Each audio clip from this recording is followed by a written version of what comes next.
Gece düşür yine sessiz otak, düşüncelerim seni çekir uzak. Bir ses var içimde adını deyir ama dilim susur, yüreğim sevir. Yollar uzanır izler itir, senin yokluğun içimde bitir. Gelmeyeceğini bile bilemem, hele de gözleyirem seni her seher. Sen gittin ben kaldım aynı yerde,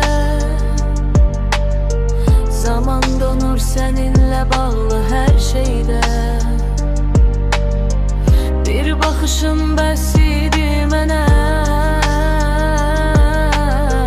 indi o baxış yaşayır mənə.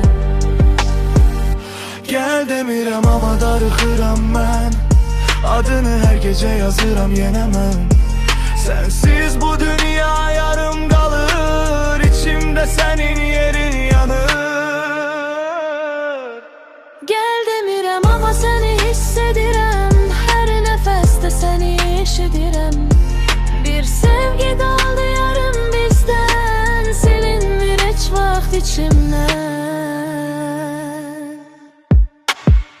Sessiz yollar mənə sənin kimi soyup küləklər danışır bəlkə səni. Hər xatirə biraz daha ağrıdır, amma ürəyim yenə səni çağırır. Demədin qal, demədin get, içimdə qaldı yarım bir hekayət. İndi hər şey sadəcə kölgə kimi, sən yoxsan amma varsan dərindən. Gel demirəm amma darıxıram mən, adını her gece yazıram yenemem. Sensiz bu dünya yarım kalır, içimde senin yerin yanır.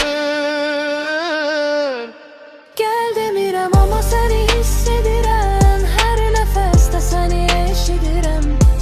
Bir sevgi kaldı yarım bizden, silinmir hiç vaxt içimden. Gel demirəm ama darıxıram mən, adını her gece yazıram yenemem.